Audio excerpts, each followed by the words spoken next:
Welcome to the Periphery. I'm Alan Elrod.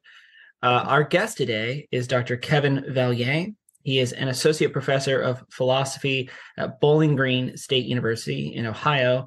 And there he is also the director of their program in philosophy, politics, economics, and law.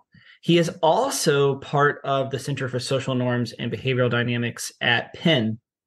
But what we're really going to be digging into today is Dr. Vallier's newest book, All the Kingdoms of the World, on Radical Religious Alternatives to Liberalism, which is a really wonderful, in-depth analysis, exploration of Catholic integralism and a kind of rising strain of thought on the Catholic right today that deals with the place of the state and religion, and has quite a lot to do with the themes Pulaski's interested in when it comes to democracy and authoritarianism and liberalism. So I think just to kick off, Dr. Vallier, do you want to lay out a little bit of broadly for people who aren't familiar what Catholic integralism is, and maybe who some of the people, if they don't even know the idea, they might recognize some of the names that are commonly associated with it? Sure. I find it useful when explaining this because I call it a form of religious anti-liberalism to kind of explain, because integralism is like 200 proof anti-liberalism. But I think it's worth sort of setting out how I think about liberalism, how I define integralism, and then who's sort of associated with it. I see for the liberal tradition, which they're attacking, as a series of movements, ideologies, and theories that have kind of four central values. Freedom, individual and group freedom. Freedom can be understood in different ways. Equality, at least equality before the law, but maybe further, like economic equality. Toleration of different religions and creeds and so on. And then a kind of conception of society as one where it isn't necessarily a conflict. Right? Politics doesn't have to be war. It can be a system of mutual advantage or harmony of interests. If you're on the market liberal side of things, you see that in the free market. If you're on the left liberal side of things, you see that in democratic deliberation or what have you. But there's a kind of reconciliation that's possible. Integralism pretty much denies all of these categories, rejects the way that most liberals understand them. So it's anti-liberal in that sense. But here's the positive view. The first thing for your listeners to understand, this is extremely what we call theocentric. That is, it's sort of very God-based theory.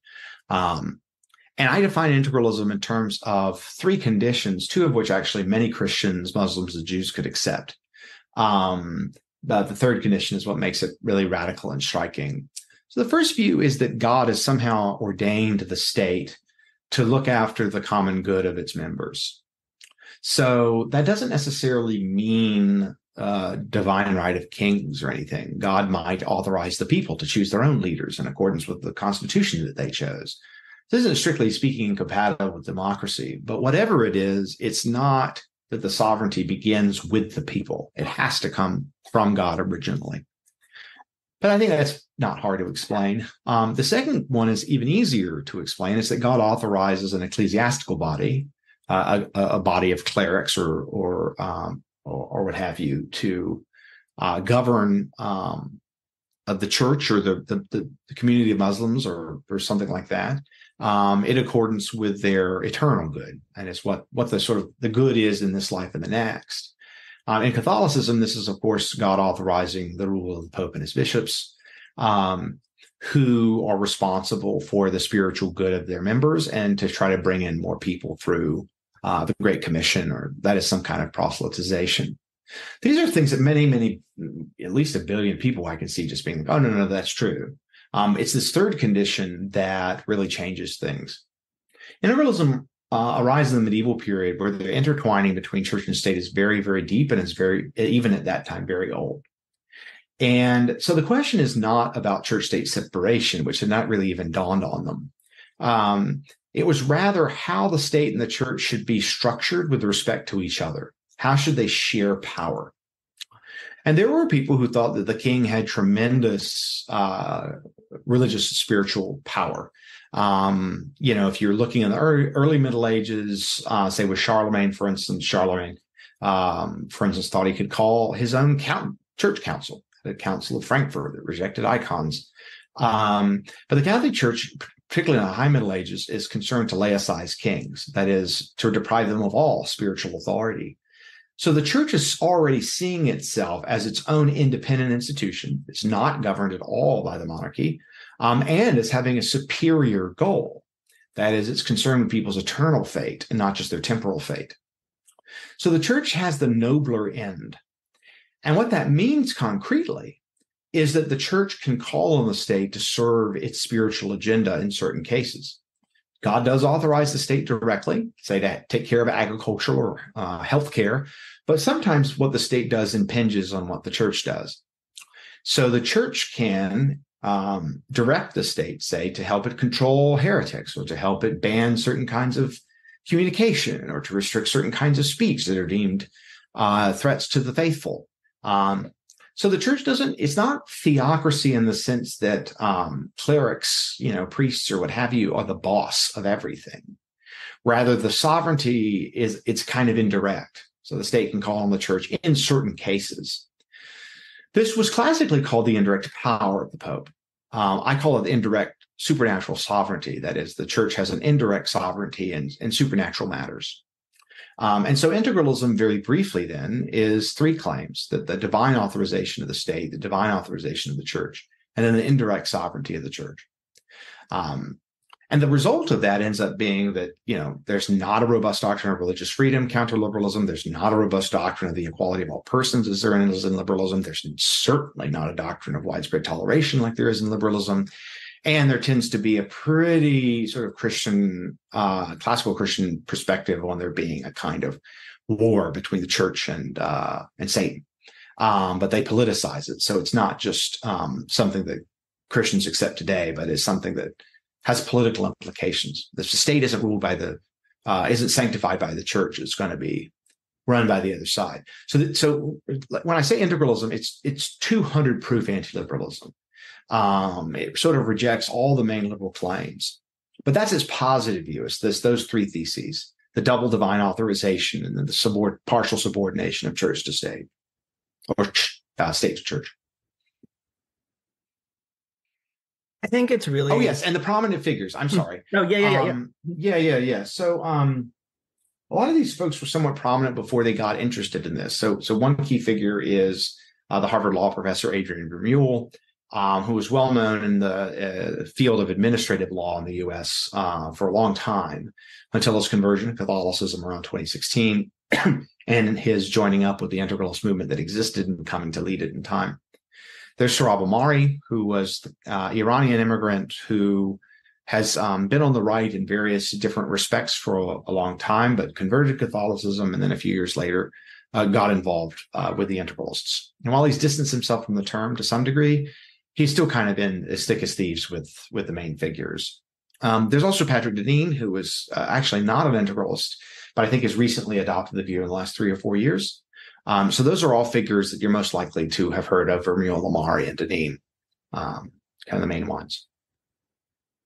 I wanted to use those people as a jumping off point because I think the way they talk about themselves is interesting in relation to your analysis and description, in the sense of just kind of a keyword that leaps out to me is this distinction between anti-liberal and post-liberal, right? Which is, yes, good. They talk about this idea of being post-liberals. And I think that plays into a lot of your other discussion about, well, like, how does this actually come about, right? Because a lot of what they seem like they're describing is, we envision a world that comes, by calling themselves post-liberals, they're saying essentially, we envision a world that comes after liberalism. Yeah. Although there's a certain degree of ambiguity about, if something comes after liberalism has to end. Yes, that's right. And there's a certain degree about ambiguity about how that ending comes about, that transition occurs. So I think we could probably jump into that. I'm also, the only other person that leaps out to me that I'd be curious for your thoughts on down the line is Gladden Pappin, who's also. Oh no, I'm happy to talk about him. He's just the least heard of them but he's significant, right? As the organizer, he's the chief organizational mind, and now he actually Viktor Orban, right. Hired him to run the Hungarian Institute for Foreign bears. And so there's a way in which he has the most political power of any of the integralists. Oh, and I'm biased. He's close. Yeah. Person who looks at Hungary to like Pappin sticks out to me. Maybe yes. Most. But yeah, so let's. I mean, he was involved before all the other names I met, actually, by maybe at least 5 years and maybe longer. That's fascinating. I'd love to get into even just Pappin for a little bit. But yeah. Digging on that, it is anti-liberal, but they call themselves post-liberals. And again, let me run my distinctions between these things. Yeah. So before the Integralists rebranded as post-liberals, which is 2 or 3 years ago now, there was a kind of more generic post-liberal movement, particularly like in the US with figures like the UK, like John Milbank, Adrian Pabst, and so on, Rod Dreher to some degree in the US. And they thought, well, liberalism has certain kinds of like errors, like its supposed worship of individual autonomy. But they weren't really clear on what they were for. Like the thought was just like, look, we're not taking on liberalism anymore. There need to be various changes. We're not quite sure exactly what. So I see post-liberals as kind of like criticizing liberal ideas and liberal values, thinking that liberalism will collapse, but not really knowing what comes next. Whereas the anti-liberals are just much more fierce. They're much more clear about what they think the problems with liberalism are, although I think they're not any more accurate than the post-liberals are. But at the same time, you get a much clearer sense of what they're for, even if they're pretty cagey about it when asked. So I think of post-liberals as kind of like mild anti-liberalism. And so those are just how I'm using and define the terms in the book. And so what the Integralists mean by post-liberalism is they think liberalism is going to fall. So they even have periodically used the term late liberalism, like the left uses the term late capitalism, just to imply that it's doomed, right? And there is this sense that liberalism is doomed. And I can kind of spin out their story, which is weird, but it's actually kind of interesting. I'd love for you. So their view, they see liberalism as more like an active ideology and movement than I can't think of a series of movements over the last 300 years that have emphasized certain values in the way that I do. I don't see there as like this one hegemonic liberal force in society. I think it's a lot more diverse and complex than that, even though I've defended a version of liberalism as a set of principles myself. So their view is that liberalism is a kind of elite movement of extremely ascetic, fanatical pursuers of radical freedom from religion and any authority, and a radical doctrine of equality, which does the same. That liberals seek total political hegemony and total control. That their sort of respect for freedom and equality ends whenever it comes to people of faith. That their tendency to obsess over equality and liberation leads them to engage in more and more equalization and more liberation until there's nowhere else to go. And then eventually they run out of steam, they delegitimize themselves in the eyes of the public and collapse. This is, I think, they're imagining a bit like the way that Soviet Marxism collapsed. It made all these claims and promises, none of them came true. It collapsed, and then more moderate, kind of quasi-liberal democratic people take over, at least for a time, before Putin. Vermeule's model is actually a little bit Marxist. So the reason, for instance, that Marx thought capitalism collapsed, one piece of the story, is that there's a falling return to the rate of profit. And so capitalists will pursue new ventures, but they'll get less and less out of it, and they'll become more and more desperate, to the point where they are engaged in such dramatic exploitation that the people no longer tolerate it.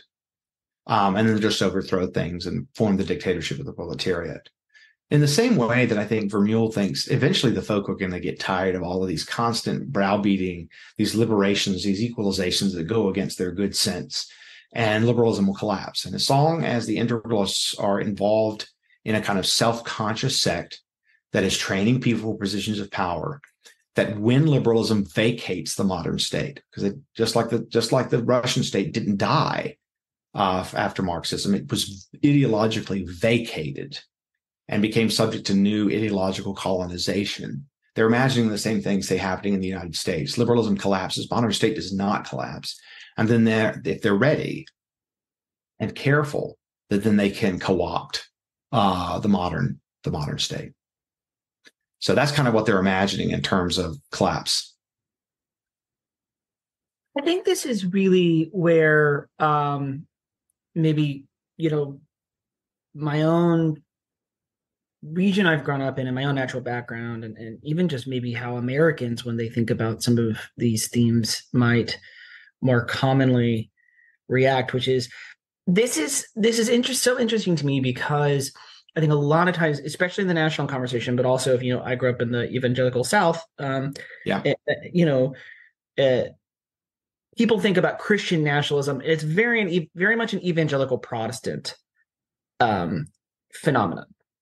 But evangelical Protestantism does not have the institutional tools that Catholicism has in the same that's right. way for organizing people or for even imposing hierarchy.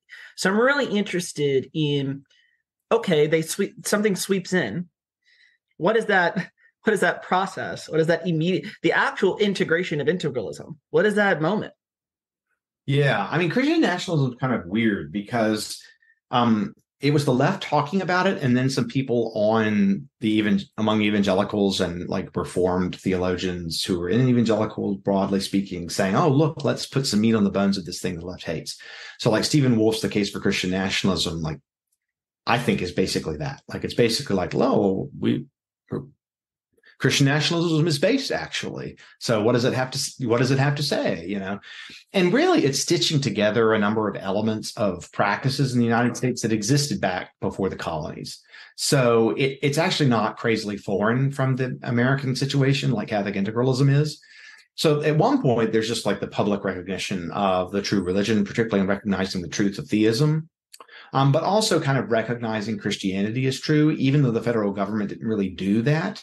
Many Christian nationalists think that it did. That's their picture of history. And many of the colonies expressly, of course, and quite vigorously did that to the point where they would prosecute heretics and things like that. So, Christian nationalists come in various strengths. Some of them just want what I call the civic theism of the 50s, where, you put in God we trust on coins and 10 Commandments are cool and, that kind of stuff. And of course, then you take on the right wing side of the culture war and you ban abortion and so on. But banning abortion doesn't require the Bible to know that it's true. It's just the truth about reason and so on. And then kind of older restrictions on homosexual or same-sex relationships, getting rid of same-sex marriage. And so there's all this kind of social agenda as well. But Christian nationalism isn't an organized movement. It has very few organized intellectuals. They don't have a lot of independent credibility. Stephen Wolf has done some kind of ethno-nationalist tweeting and stuff that is very kind of unattractive. There's no Harvard law professor of Christian nationalism. It's much more a series of sentiments. Like if you poll evangelicals and stuff that they want, they'll say some kind of Christian nationalist stuff. So, and even some polling will have like a Christian nationalism index, which I actually think is like not a great measure, but it is nonetheless one that is used. There is no Catholic integralism index because it is an elite phenomenon. So in the same way that there wasn't like a neoconservatism index in the same way, it's like, well, this is a pretty specific group trying to take the reins of power from the top down. So yeah, I think of Christian nationalism, it's a very different kind of thing than Catholic integralism, but I also think that integralism opened the door for it in the same way that Catholic intellectuals on the right have always opened the door for evangelicals over the last 70 years. So evangelicals not caring about abortion to the late 70s and early 80s, but the Catholic conservatives at National Review cared about it from the beginning, like William F. Buckley. And so you've got on the right a kind of Catholic intellectual leadership that isn't really isn't a majority at all among the sort of folk Republicans and conservatives. It's really Catholicism's influence on the right has been primarily at the elite level. And so Catholic integralism, I think, by saying, hey, let's think about what we really want in the culture war. Like, what would decisive victory be over the left? Like, what amazing society could we have if we destroy the woke, right?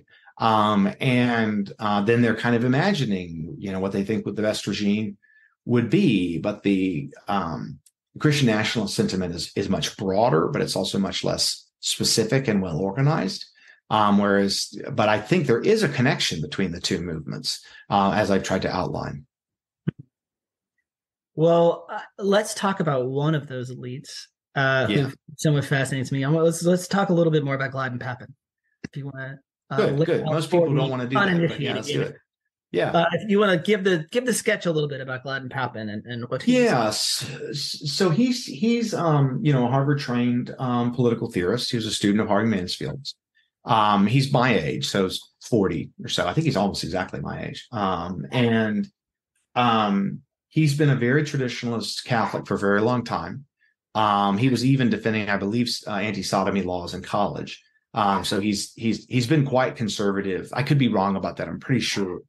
So he's been quite conservative a very long time, and a Roman Catholic a very long time. He's very, very smart. I bet him. I've talked to him. But he likes to talk theory, but really what he is a master organizer. And he has been responsible, for instance, when integralism kind of got imported to the U.S. In its newest iteration in around 2013. He was involved early on in the movement discussion. And many of the integralists were politically diverse, and some of them were, kind of conservative economically, or centrist rather. There weren't really a lot of laissez-faire people involved, almost any. But there was a left of the integralists as well. Some of the integralists didn't really care about politics. They were more concerned with religious renewal. And what Pappin was able to do, and I've interviewed people about this, was basically to politicize the right and organize the right-wing integralists, in part as part of the new right. After Trump, many of them were Trump supporters. Pappin was a Trump supporter. There were various kinds of exclusion of various other sects of integralism that Pappin was involved with early on. But he was one of the ones, all my interviews of integralists suggested was central in politicizing integralism and making it a clear planting its flag on the new right, the anti-liberal right. I actually don't know this for sure, but because he was at Harvard, it's interesting to me that he may have been in a position to bring Vermeule in through common connections. I don't know if he's the one who brought Vermeule to integralism. I know that Father Edmund Waldstein had a lot to do with it, but they know each other, they're friends, interact. Same thing with Deneen, same thing. Deneen's even called Pappin our man in Budapest. So it's important, first of all, to get a grip on, he's this very, very smart guy. He's extremely adamant. He's the hardest core of the integralists, the most certain that it's true, the one who spent the most effort in trying to make it work. And one of the ways he decided early on this would work, and I think it's because his wife was already a Hungarian citizen, and so he was already paying a lot of attention to Hungary and Hungarian politics, and he was quite impressed with Viktor Orban, particularly in Viktor Orban's way of upsetting sort of European elites, and being kind of totally unapologetic about it, and his willingness to rule in a kind of culturally Christian way, to really fight the left, and provided a model, first, which the way the left could be defeated through political power, and the second through which like a sort of positive policy agenda for Christian anti-liberals might actually be. And so I think Gladden has been one of those who's kind of really greased the wheels as far as connections between the GOP and Hungary. I know some of the details about that from testimony and interviews. I don't really want to state them all because I don't necessarily have permission to do it. But what I can say is he's been instrumental in the normalization of Orbanism within the GOP, but a kind of upstream way of building some of the first connections, and then really encouraging people to think about it. He's running, say, these camps that, in Hungary that bring in, Americans who want to, conservatives who want to avoid or abandon fusionism or textualism about constitutional interpretation or what have you. And now Orban has hired him as the president of the Hungarian Institute of Foreign Affairs, which is a think tank, but it's kind of publicly funded think tank who's has some diplomatic mission, but it's really an ideological mission to kind of build bridges with Americans who have common political commitments and concerns. Now, I've learned that there are groups on the right that are doing a lot more now to like bring in Hungarian diplomats, diplomatic associations and stuff, and have audiences with major Republican figures like DeSantis. I just learned a few weeks ago, actually, that there have been right-wing foundations that brought a Hungarian delegation to speak with DeSantis and have a private audience with him within the last couple of months, which I can say because this was pretty openly stated. So, I can't say the extent to which Pappin's been involved with this because the integrals themselves actually they're not really good at alliances, and so they have a lot of enemies. No, he's been instrumental. People who were early in the game on this were him and Rod Dreher, but Dreher's kind of one man show, and he always has been. And Pappin is very much groupish in terms of building groups and coalitions, even if they don't really get along with other groups very well. And so he's a very important power player in ideological circles, and people don't really understand this at all. But I met him at a conference about 10 years ago before he was really involved in this. The Integralist movement was to some extent coalescing in the United States in 2013. It had existed longer, to some extent in France and the UK before. So yeah, that's kind of the role that I see from the interviews that I've done. And so, maybe the people I've interviewed are wrong, but I talked to a lot of them. And so this is what I understand to be the overall story and role of Gladden Pappin. I don't think there's a modern integralist movement without Gladden Pappin. I find that really fascinating. I'm kind of curious to chase, an idea from you, which is that, there is a little bit of a difference, as is pretty common, I think, in a lot of intellectual movements, and certainly in Catholicism, of the Americans and the Europeans. And I'm curious how Pappin situates, because I think the Americans have a little bit more of a muscular attitude, a little bit more of yes. And so I'm curious how Pappin is situated between the more sort of theoretical endeavor of integralism, which is just sort of thinking about this distant, idealized sort of conceptualization of church and state, versus the much more kind of strategic, muscular, Americanist camp. Yeah. So integralism in its current iteration really got started in England in the mid-2000s, where there are a number of very conservative Catholic intellectuals that are very worried about the collapse of the Catholic Church in Western Europe. They happened on the idea that what was going on is that the church was refusing to act in accordance with its divinely given mission, which included holding people accountable for sin. And their argument was that you'd get church renewal if the church could remember its history as a kind of heavenly polity, one that holds people accountable for sin, and one whose role was so important that it could actually co-opt the state in part to back its canonical penalties with civil penalties. And so they've been working out this idea, but in the name of church renewal. So if you follow the British integralists like philosopher Thomas Pink, or Alan Phimister, or Father Thomas Crean, what you see pretty clearly in their writings is they're entirely focused on the church and church reform. They don't really care about American politics at all. And their ideas got imported by an American Cistercian monk, Father Edmund Waldstein, who studied Thomas Aquinas College. Both of his parents were theologians. But he, was at his monastery, which I still can't pronounce, in Austria. And Alan Phimister, who I mentioned, had organized a conference in Trumau in 2012. And Waldstein had grown up pretty early on in college thinking that Catholic liberalism, what he calls Whig Thomism, was false. But kind of what stood in his way was the contemporary Catholic Church's teaching on religious liberty, which does seem to sort of be fairly liberal in its orientation. Pink had developed this alternative interpretation of the church's teaching on religious liberty that allowed for a much more robust anti-liberalism. And when Pink was speaking in Trumau in 2012, this was one of the first times that Father Waldstein had encountered Pink's view. And he sort of put together that, oh, wow, I can be obedient to the church. I can be a loyal son and daughter to the church, unlike many of my traditionalist brethren. And I can also reject liberalism, root and branch.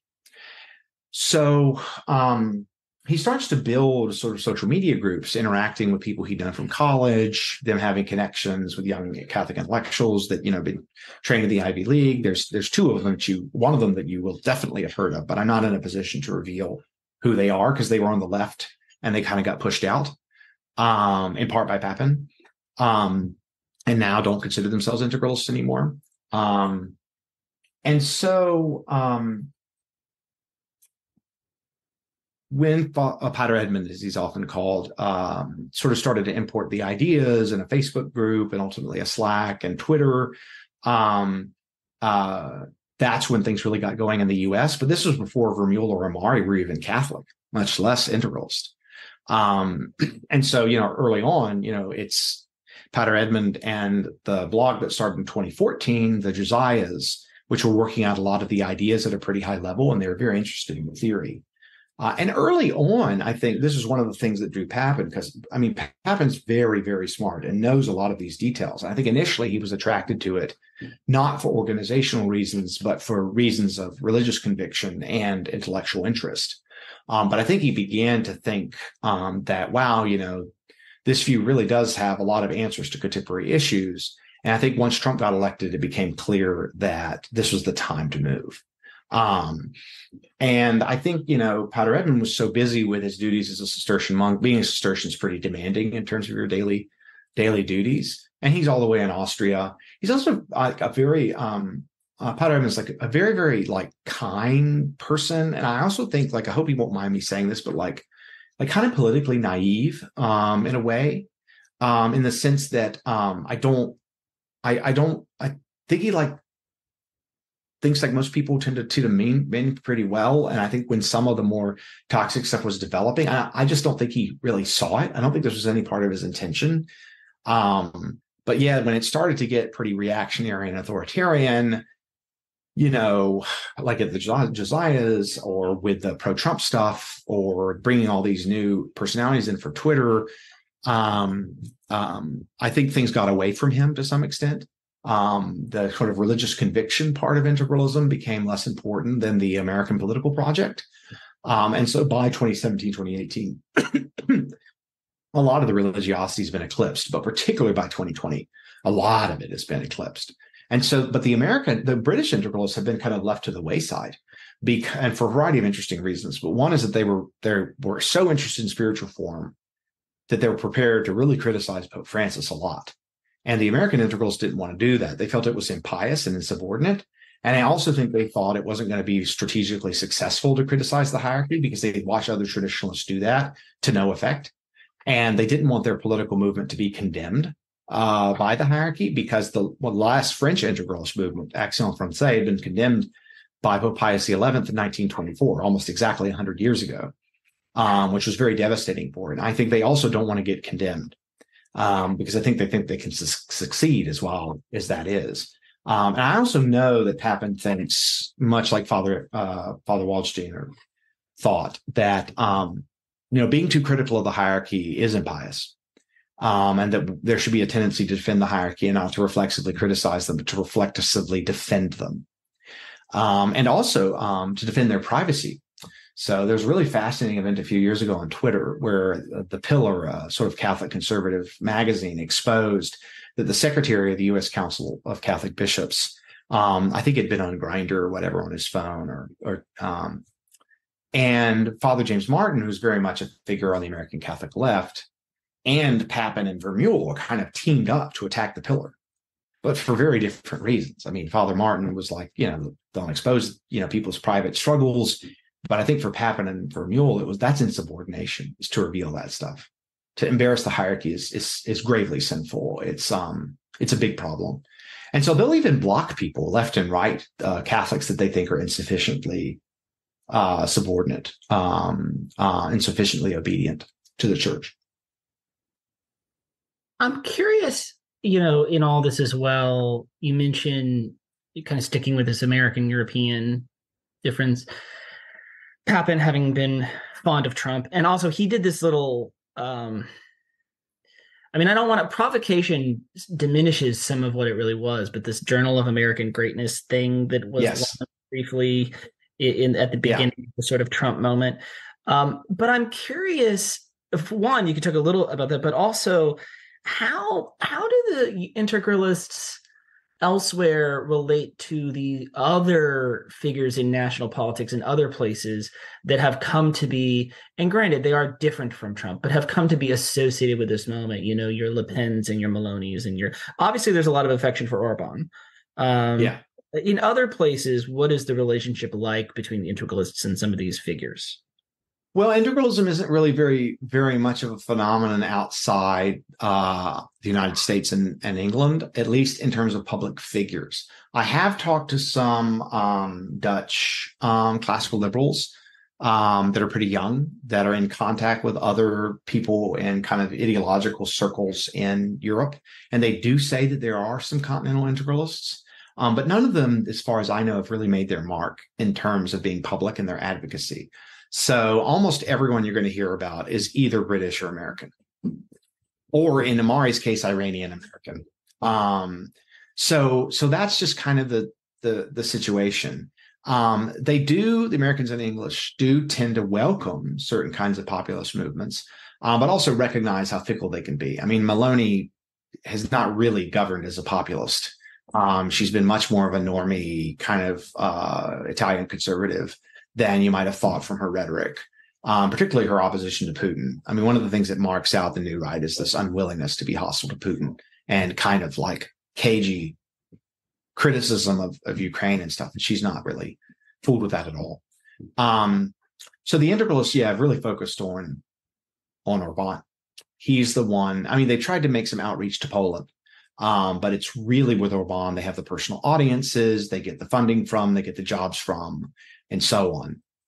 There's not a huge story to tell about the continental integralists yet. So most of the focus has been between the United States and Hungary, and them engaging in a kind of ideological exchange. And I think one of their consistent daily prayers is probably that Orban will convert to Catholicism, because he's something of like a Calvinist / Reformed Christian at present. So we will see. But Orban, having decisively won his last election compared to all the losses for the Trumpist candidates in the United States, I think has frustrated the integralists. I think they still kind of like Trump because of the way he's able to be unapologetically anti-woke, but they really prefer someone who has a kind of stable personality, who can govern in a long-term way, which is one of the things they hoped that DeSantis would be, even though it looks like he's just got a lot of work to do in terms of training to be an effective communicator and so on. Not sure he can pick it up in the next year, but he's only 44. And so that gives him some time. So I think ultimately, one of the things the integralists are hoping with is that in time, they'll be able to have, in the coming decades, a pretty serious influence on the direction of the GOP. So one thing I want to ask, which is the whole premise of your book, both in your argument and just by existing, asserts, which is these ideas are important to wrestle with and to address and to confront. Because I think it would be easy for some people to say, well, what I'm hearing is a story of some kind of niche elites running around, getting some jobs at think tanks in Budapest. And yes, maybe a few of them waxing from places like Harvard. But these are also ideas that I think have to be, and why I like what you're doing, have to be addressed.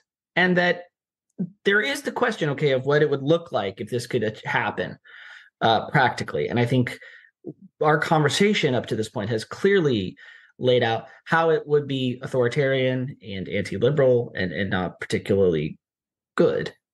But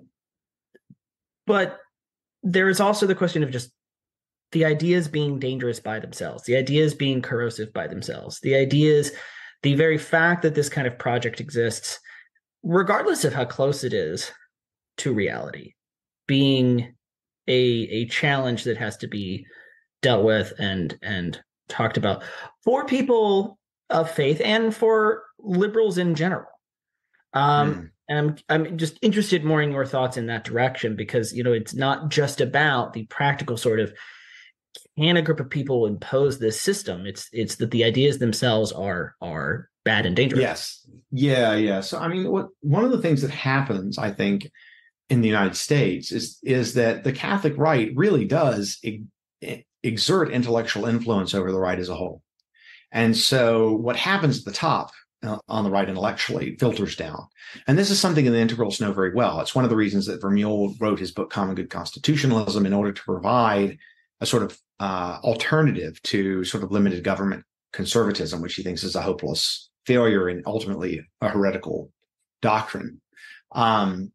And so, they're really focused on elite change, befriending senators. They're good buddies with J.D. Vance, for instance. And I think they're trying to build whatever connections they can with others. So at elite levels. And so the thought is that they can capture young Catholic minds. Their influence will grow very quickly over the next decade or two as those people assume positions of influence. So, Vermeulen has written on the judiciary in order to explain, I think, the way in which post-liberals should think about the law and about interpreting the law. And I'm told his next book is going to be on a common good approach to the administrative state. So basically, he's like explaining to young people, hey, if you want to help with this movement, here's how to think about getting into the administrative state, and here's how to think about getting into the judiciary. I don't want to suggest that there's not really an independent intellectual project here, but it definitely serves the auxiliary purpose of giving young people a vision for how to influence things. And those visions could be quite consequential. So I'm told, for instance, at a number of prominent law schools that Vermeulen has quite the following. It's still a minority, but it's not a tiny one. And I suspect in the next 30 years in the United States federal courts that there'll be a couple of judges that are common good constitutionalists. I'm not even kidding. I think there's, I don't know, 100 or 200 law students, probably between Chicago, Notre Dame, Harvard, and a few other places that are common good constitutionalists. If one of them ends up a federal judge at some point, that can really matter. So that's the way in which this stuff matters. It's less its core ideal and more the things that are kind of just below its ideal. So I think that's a lot of really, really, really good food for thought. I mean, I find this conversation so interesting. I think the book and the arguments, the analysis in it is fascinating. When I first started consuming your comments and other interviews on this stuff, it was just exciting to hear someone really going in on it, because I had kind of, my introductory path to integralism was through the back door, right, by being more interested in Hungary and Orban. Yeah. That obviously, yes, you're very unusual in that regard, but it's been a cool angle. Yeah, but that obviously put me right into Pappin and Dreher. Who I've had very small interactions with, not much. Pappin, who sort of very confusingly told me once that he liked what I'd written about Hungary, which I had no idea how to take. And